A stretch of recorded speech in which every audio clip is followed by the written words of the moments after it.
Assalamu alaikum wa rahmatullahi wa barakatuhu. Ashhadu an la ilaha illallah wahdahu la sharika lahu wa ashhadu anna Muhammadan abduhu wa rasuluhu.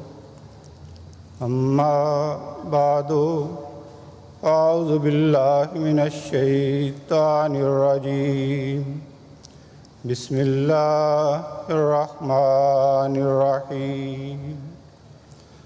Alhamdulillahi Rabbil Alameen. Ar-Rahmanir-Rahim. Maliki Yawmiddin. Iyyaka na'budu wa iyyaka nasta'in.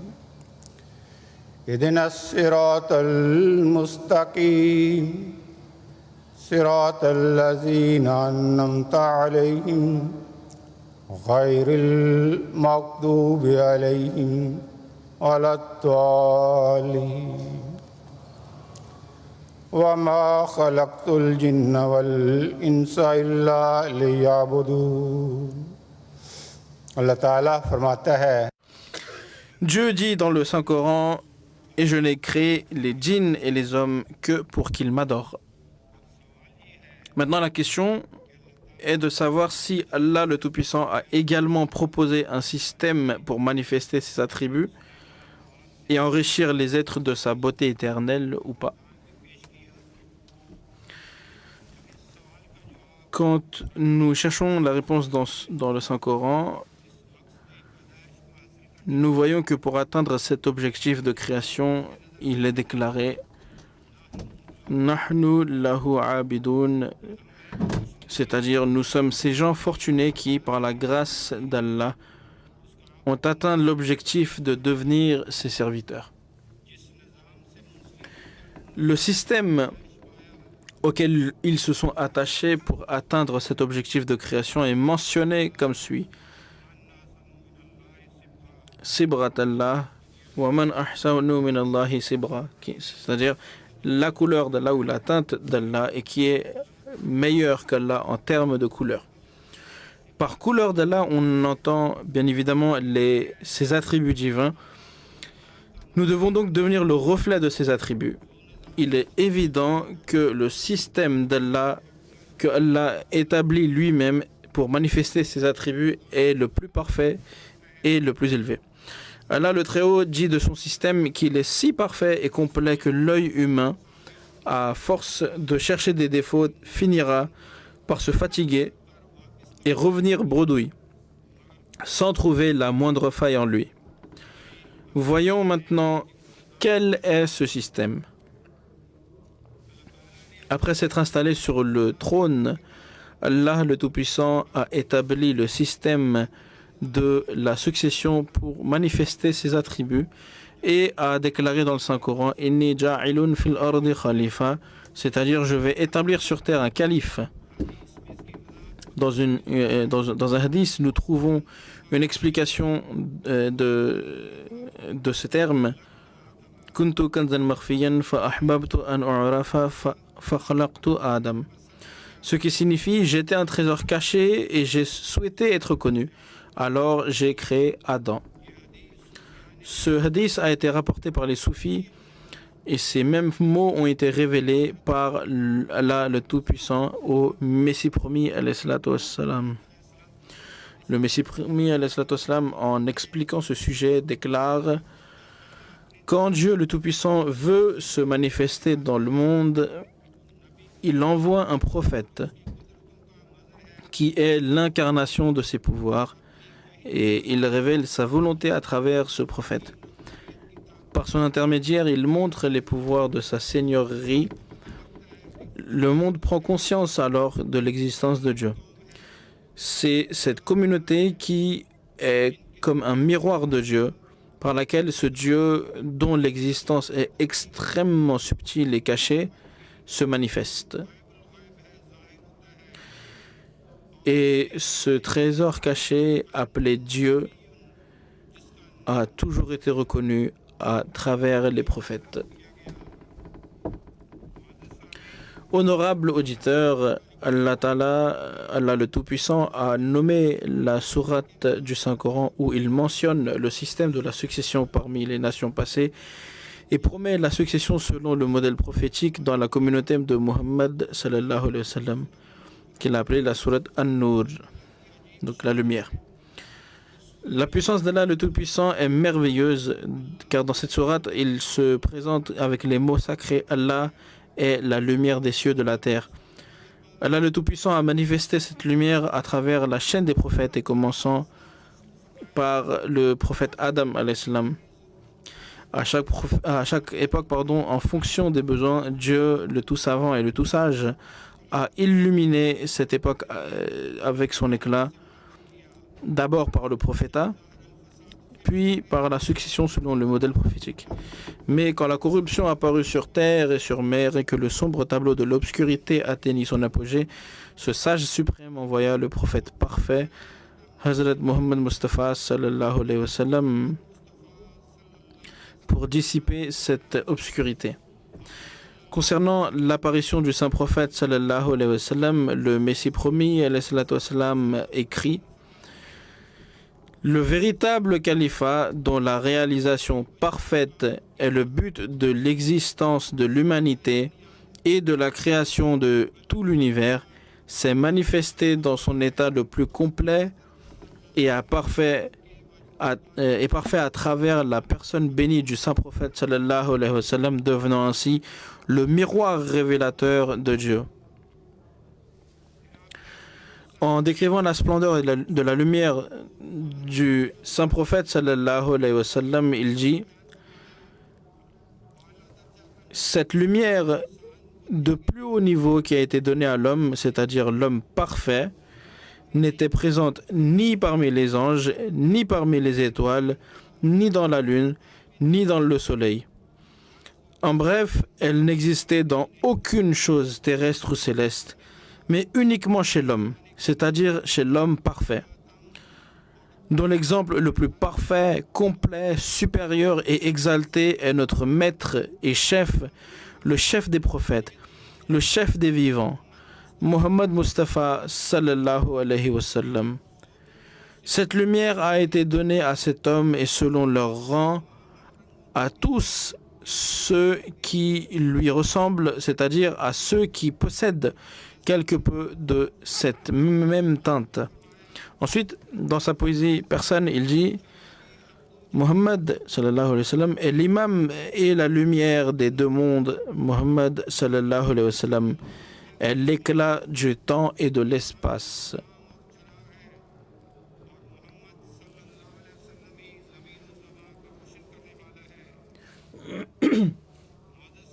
Chers auditeurs,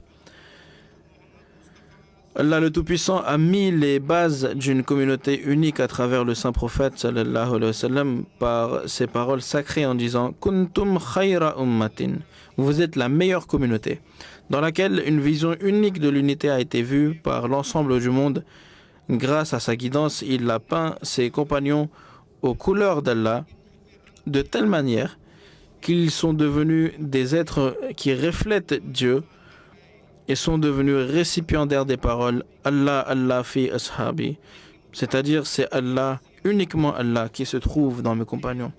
Le Messie promet l'Islam déclare à leur propos: la communauté du saint prophète sallallahu alayhi wa sallam a atteint un tel niveau d'unité et de solidarité spirituelle sur le chemin de leur bien-aimé messager qu'elle est véritablement devenue comme un seul corps selon la fraternité islamique.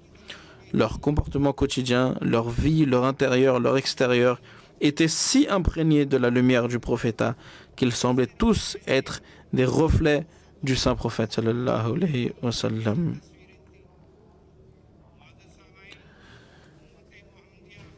La Ummah du saint prophète sallallahu alayhi wa sallam est restée la meilleure des communautés tant que la présence bénie du saint prophète sallallahu alayhi wa sallam était parmi eux. Ensuite, Dieu a établi le système du califat pour les guider.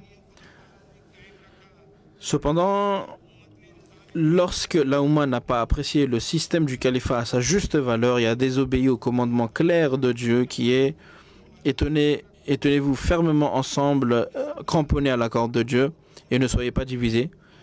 Alors Dieu le Tout-Puissant a enlevé ce système béni.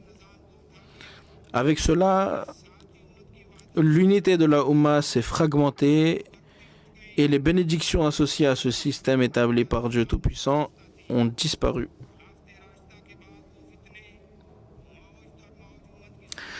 Après le Khilafat Rashida, des troubles successifs sont entrés dans les rangs de la Ummah, à propos desquels le saint prophète sallallahu alayhi wa sallam avait déjà averti les musulmans. L'ère de la paix et du monothéisme a pris fin et l'ère des calamités et des épreuves ont commencé. Pour rétablir cette unité brisée au sein de la Ummah musulmane, les dirigeants politiques et religieux ont employé toutes sortes de mesures. Les rois musulmans ont également adopté pour eux-mêmes les titres de calife, mais l'unité que Dieu avait accordée par le biais du prophétat et du Khilafat Rashida n'a jamais pu être rétablie par aucun plan humain. En fait, les 14 siècles passés témoignent du fait que le mal s'aggravait à mesure que l'on tentait de le soigner. Chers auditeurs, en prophétisant sur les différentes époques que la Ummah traversait, le saint prophète sallallahu alayhi wa sallam a déclaré: le prophétat restera établi parmi vous aussi longtemps que Dieu le voudra, puis il le retirera. Ensuite, le califat, selon le modèle prophétique, sera établi. Ensuite, quand Allah le voudra, il retirera également cette grâce. Ensuite, selon son décret, un règne tyrannique sera établi, ce qui causera la détresse et l'oppression parmi les gens. Ensuite, lorsque cette période prendra fin, une domination oppressive encore plus sévère sera établie. Cela continuera jusqu'à ce que la miséricorde d'Allah arrive avec force et mette fin à cette ère d'injustice et d'oppression. Après cela, le califat selon le modèle prophétique sera à nouveau établi. Chers auditeurs, la fin des temps et la disparition de l'obscurité terrifiante seront aussi une destinée divine à travers la lumière du saint prophète sallallahu alayhi wa sallam. Maintenant, il faut voir à travers qui cette lumière manifeste sa splendeur et complète sa mission. Selon la bonne nouvelle de notre maître, le saint prophète sallallahu alayhi wa sallam, Allah le Tout-Puissant a révélé cette grâce à cette époque finale dans la personne de Hazrat Mirza Ghulam Ahmad de Qadian, le Messie promis et le Mahdi attendu. C'est bien lui, le véritable amoureux du saint prophète sallallahu alayhi wa sallam, à propos duquel les anges ont témoigné en disant: voici un homme qui aime le messager d'Allah sallallahu alayhi wa sallam.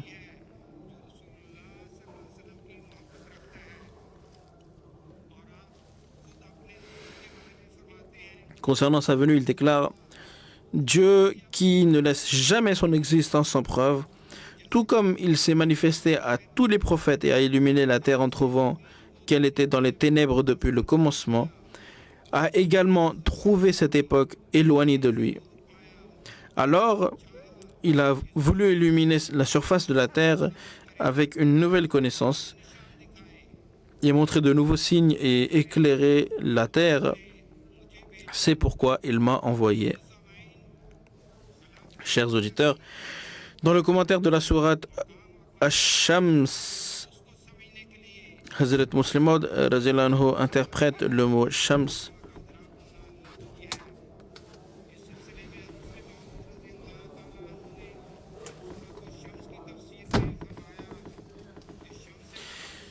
Il dit que le mot Shams, donc soleil, comme signifiant, il explique qu'il s'agit d'un prophète législateur. Et Qamar, donc la lune, signifie un prophète subordonné. Et il déclare concernant le rang et la position du Messie premier à l'Islam: chaque Qamar sera inférieur à son Shams, mais un Qamar inférieur à son Shams peut être d'un rang supérieur à tous les autres Shams. C'est comme le feu qui, bien qu'il soit lumineux en soi, est inférieur en luminosité par rapport à la lune. Hazrat Masih Maud déclare ou explique en ces termes dans sa poésie: c'est grâce à ta progression que nous avons avancé, en parlant du saint prophète sallallahu alayhi wa sallam. C'est-à-dire: ô mon soleil spirituel, dit-il, Puisque tu étais très lumineux, ta lune a surpassé en lumière tous les autres soleils. Sous cet angle, nous croyons que le Messie premier, l'Islam, en excluant le saint prophète sallallahu alayhi wa sallam, est supérieur à tous les prophètes en termes de rang et de statut. J'ai vu que certains, il dit, j'ai vu que certains ont des doutes sur la manière dont le Messie premier, l'Islam, peut surpasser les autres soleils. Par exemple, le prophète Moïse, l'Islam, était un prophète législateur. Comment Hazrat Masih Maud, le Messie premier, l'Islam, pourrait-il avoir un rang supérieur à lui? De même, comment peut-il être considéré comme supérieur aux autres prophètes législateurs des autres nations? La réponse est qu'en effet, ces prophètes étaient grands, mais il y a une différence entre la terre et le ciel, entre ces soleils et cette lune. Il s'agit bien d'une lune, mais cette lune appartient à ce soleil qui était beaucoup plus brillant que tous les soleils précédents. Il fallait donc que cette lune de ce soleil le soit encore plus que les autres. C'est comme s'il y avait 1000 lampes, chacune avec un réflecteur. Si en face de ces 1000 lampes, il y a une lampe avec une puissance lumineuse équivalente à 2000 lampes, alors le réflecteur de cette lampe surpassera en luminosité celui des 1000 lampes. Supposons que parmi 1000 lampes, certains aient une puissance de 50 bougies, d'autres de 100 bougies, etc. Et qu'ainsi leur puissance totale atteigne 200 000 bougies. Si en face de ces lampes, il y a une seule lampe avec une puissance de 300 000 bougies, alors son réflecteur surpassera toutes les autres lumières et malgré sa condition de lune, il dominera les autres soleils.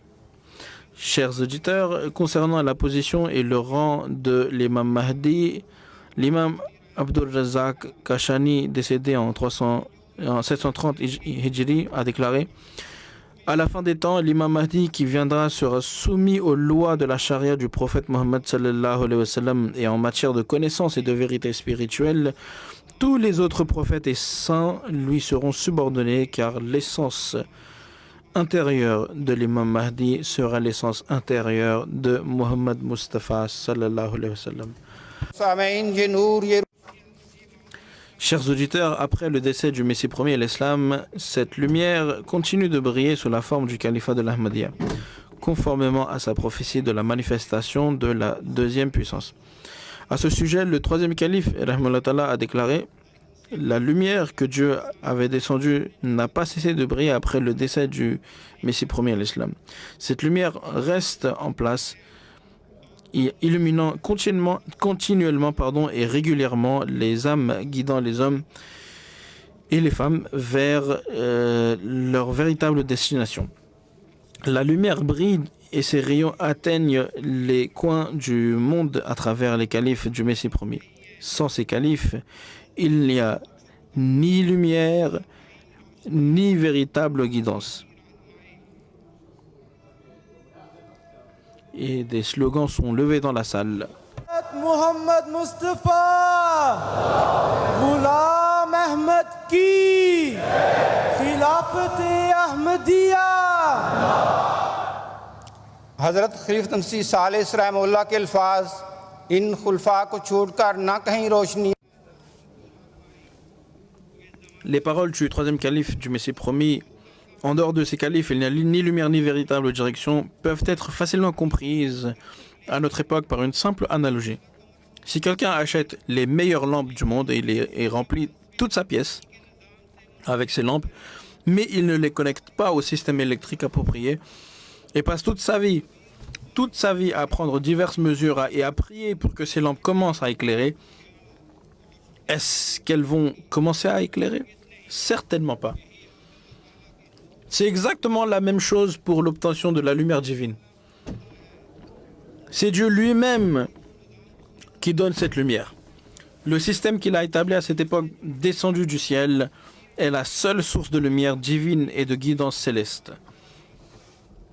Sans se connecter à ce système, aucune lumière ni aucune guidance céleste ne peuvent être attendues. Aujourd'hui, cette Oumma souffre de la maladie douloureuse et mortelle de la dissension et de la division. et de la façon dont les forces du Dajjal la forcent à se plier. Après la destruction de l'Irak, de la Libye, de la Syrie, l'état de Palestine actuel est un témoignage. Le fait que la seule solution à cette maladie réside dans le califat est une vérité qui résonne aussi bien en Orient qu'en Occident. Et cela n'échappe à aucun érudit. Mais il manque de cette conscience que de tout temps, c'est Dieu seul qui établit le califat pour unir les êtres humains et non les hommes. C'est cette tradition divine que les califes de l'Ahmadiyya ont maintes fois présenté au monde comme un défi en termes explicites. Notre bien-aimé calife, qu'Allah soit son soutien, a déclaré « Ô ennemis de l'Ahmadiyya, je vous dis en termes clairs que si vous avez de bonnes intentions en ce qui concerne l'établissement du califat, venez et acceptez la servitude du Messie de Muhammad sallallahu alayhi wa sallam et devenez partie intégrante de son système califal perpétuel. Sinon, vous mourrez en essayant, mais vous ne parviendrez jamais à établir le califat. Si vos générations continuent sur cette voie, elles-mêmes ne pourront jamais non plus établir un califat. Même si vous persistez dans cet effort de génération en génération jusqu'au jour du jugement, vous n'y parviendrez pas. Craignez Dieu et ne vous opposez pas à lui. Efforcez-vous plutôt d'assurer la survie de vous-même et de vos descendants. Chers auditeurs, cette désunion au sein de la communauté musulmane est née de la dévaluation du califat sur le modèle prophétique. Il est donc nécessaire que cette unité soit rétablie conformément à la tradition divine par le califat sur le modèle prophétique. Allah a annoncé par la bouche bénie du saint prophète sallallahu alayhi wa sallam l'avènement d'un juge équitable comme véritable et naturel remède à cette situation. Ce à quoi le saint prophète sallallahu alayhi wa sallam a fait référence lors de la révélation du verset de la sourate Al-Jumu'ah. Et parmi eux, il y en a d'autres qui ne les ont pas encore rejoints. Lorsque ce verset fut révélé, un compagnon assis parmi les autres demandant au saint prophète sallallahu alayhi wa sallam, ô messager d'Allah, qui sont ces gens qui ne les ont pas encore rejoints et qui auront le rang des compagnons? À cela, le saint prophète sallallahu alayhi wa sallam posa sa main sur l'épaule de Salman le Perse et déclara, même si la foi atteignait les Pléiades, certains hommes parmi eux la ramèneraient. Dieu a confié au Messie premier alayhi salatu wassalam la mission de faire de la communauté musulmane une seule et même communauté.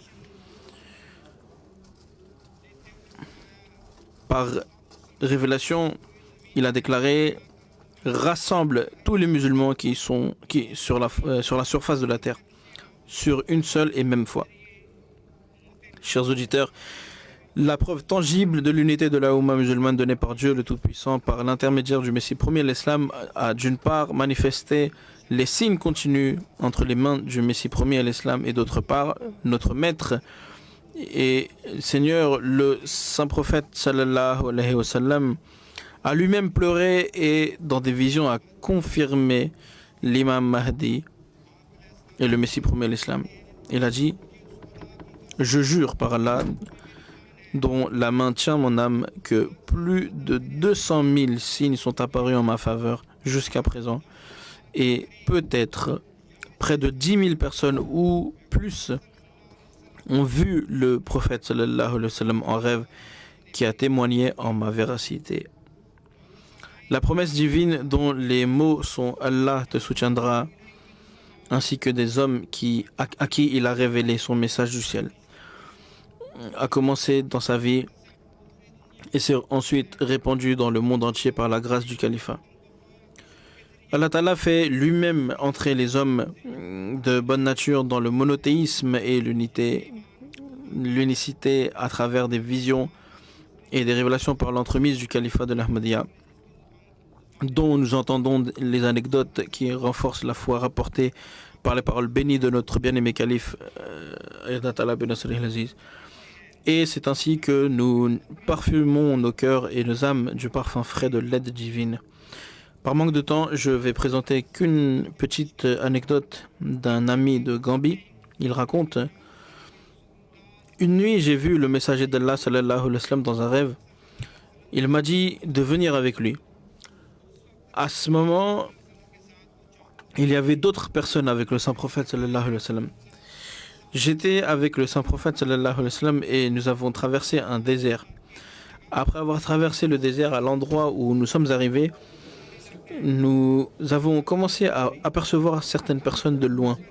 Lorsque je me suis rapproché de ces gens, j'ai clairement reconnu que c'était des membres de la communauté Ahmadiyya. Comme si le saint prophète sallallahu alayhi wa sallam était avec deux groupes. Le premier était avec lui et l'autre l'avait rejoint après. Grâce à ce rêve, l'authenticité de l'Ahmadiyya m'est devenue claire et c'est ainsi que j'ai décidé de prêter allégeance.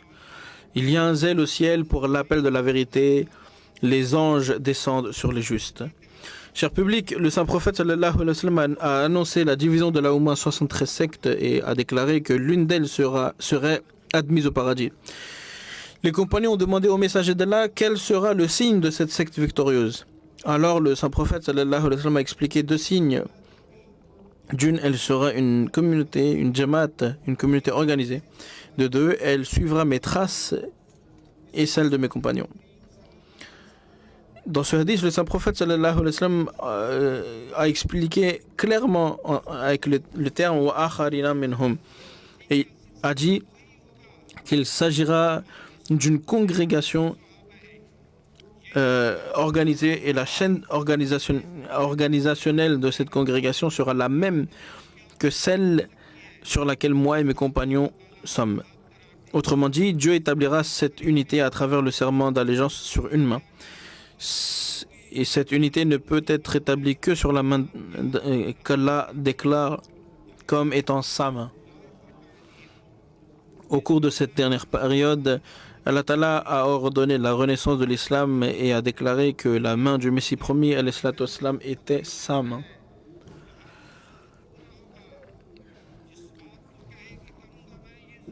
Aujourd'hui, la décision d'établir l'unité de la Ummah musulmane à travers le califat sur la base prophétique est une décision divine qui sera accomplie quoi qu'il arrive. Lorsque Dieu dit qu'il fera certainement quelque chose, rien ne le retarde, voilà sa divinité. Le Messie promis à l'islam évoque que cette destinée divine en ces termes. L'ère du Messie promis est une ère si bénie que la grâce et la munificence de Dieu ont décrété que ce temps amènera les gens sous la forme des compagnons et un tel venant du ciel soufflera que sauf cette unique communauté, les 72 sectes restantes des musulmans qui constituent la honte de l'islam et diffament cette fontaine sacrée, diminueront automatiquement. Et toutes les sectes impures qui sont dans le giron de l'islam mais qui sont contre le véritable islam seront détruites de la surface de la terre et il ne restera qu'une seule communauté qui sera au modèle des compagnons. Afin d'assurer l'unité de la communauté musulmane, le témoignage actif de Dieu a créé des moyens terrestres et célestes. Le Messie promis, l'islam déclare à ce sujet: à cette époque même, de tels moyens sont devenus accessibles qu'ils continuent d'apporter la couleur de l'unité et aux différentes nations du monde. Allah Ta'ala, en utilisant cette ère, la diffusion de la littérature, ainsi que les moyens de transport, de communication modernes tels que la télévision, Internet et les nouvelles technologies, a transformé le monde en un village global. Puis, avec la direction directe du calife, le système de la Jamaat utilise tous ces moyens pour bénéficier d'un avantage dans la lutte pour l'unité de la communauté musulmane, conformément au dessein divin. C'est en soi une preuve vivante de l'action divine. Par la grâce d'Allah, des millions de musulmans dans 213 pays du monde ont fait allégeance au califat et ainsi répandent la lumière de la gloire de l'islam. Sous l'ordre d'une seule voix, ils s'assoient et se lèvent. Cette scène est visible à travers la MTA au moment de l'établissement du 5e calife où les Ahmadis du monde entier s'asseyent d'une seule voix, ou bien lorsque tous se mettent debout d'une seule voix pour prêter serment lors de la célébration du centenaire du califat de l'Ahmadiyya. Ceci constitue une preuve frappante de l'action divine et le monde entier en a témoigné pour la première fois. Ensuite, comment les yeux pourraient-ils oublier la scène de la dernière Jalsa Salana du Ghana, de quelle manière Dieu a rassemblé tous ses cœurs avec sa corde. Cela est-il du ressort de l'homme? Certainement pas. Dans le Saint-Coran, le mot Umma est également utilisé pour désigner une personne unique qui a abandonné tout son être à Dieu, tout le Tout-Puissant. Inna Ibrahima kana ummatan qanitan lillahi hanifa. C'est-à-dire, en effet, Abraham, dans son être, était une nation qui était toujours obéissante à Allah et penchée vers lui. En ce sens, que ce soit une question d'unité individuelle ou une question d'unité nationale, le terme Ummah peut désigner le terme communauté musulmane ou toute nation ou groupe qui recherche la paix. Maintenant, Dieu n'a désigné qu'un seul moyen pour réaliser cette unité, le califat de l'Ahmadiyya. Cher public, des slogans sont levés dans la salle. Muhammad Mustafa, Khilafat Ahmadiyya, Hazrat Khalifatul Masih al-Khamis, Nara Takbir.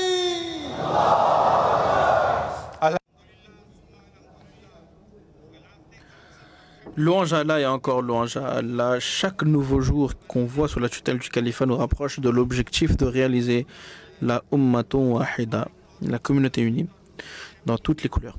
Par conséquent, en cette époque bénie, l'abondance et l'étendue avec laquelle la nourriture spirituelle est distribuée dans différentes langues sur 8 chaînes de la MTA et le message de l'islam est diffusé dans le monde à travers différents programmes sous des angles nouveaux et d'autres supports de manière unique et exceptionnelle. Le sermon du vendredi du calife Ayatollah bin Nasir al-Aziz fait des musulmans qui sont aux extrémités de la terre une seule et même entité selon le dessein de Dieu. Allah Ta'ala, en nous faisant adresser notre bien-aimé le calife en langue arabe à la MTA al-Arabia, a commencé une nouvelle ère de promotion de la majesté musulmane et dans la bataille de l'unité.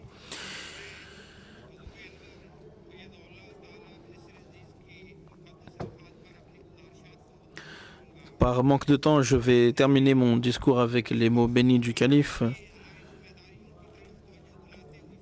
en nous rappelant nos devoirs.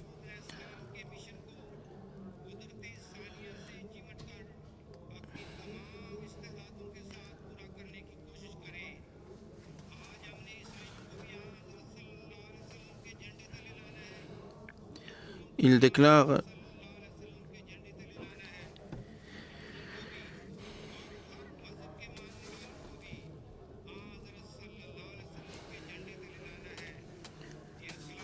que c'est notre responsabilité aujourd'hui de ramener sous la bannière de l'islam toutes les religions du monde, que ce soit les chrétiens, les hindous, etc., etc. Ensuite, Huzur déclare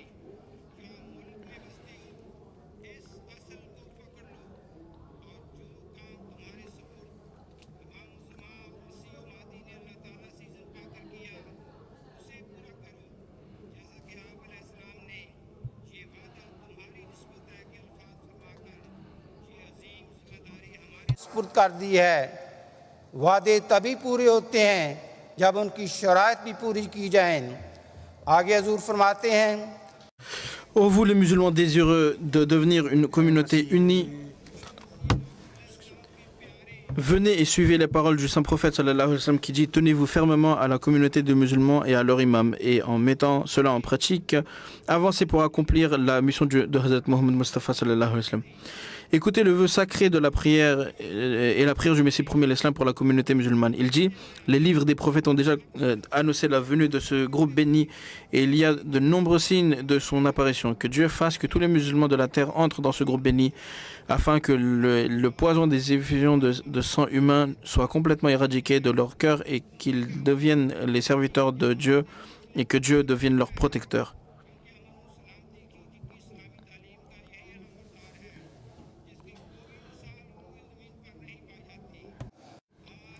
ये मोहम्मदी के मिशन को दुनिया Il dit, donc, ô Ahmadi, peu importe où vous résidez dans le monde, saisissez ce principe fondamental et accomplissez la tâche que vous a confié l'imam des temps et le Messie et l'imam Mahdi, par ordre d'Allah.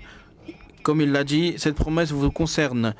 Il nous a confié cette grande responsabilité. Les promesses se réalisent que lorsque leurs conditions sont également remplies. Donc, ô fidèles du Messie de Muhammad sallallahu alayhi wa sallam, ô vous qui êtes les branches vertes de l'arbre de l'existence du Messie promis, levez-vous et soyez prêts à faire tout sacrifice pour le renforcement du califat, afin que le Messie de Muhammad sallallahu alayhi wa sallam, porteur du message de son maître, venu de la part d'Allah, puisse, en s'accrochant fermement à cette corde d'Allah, répandre ce message dans les coins et recoins du monde. Répandez ce message à chaque individu dans le monde, que votre survie réside dans l'établissement d'un lien vivant avec le Dieu unique.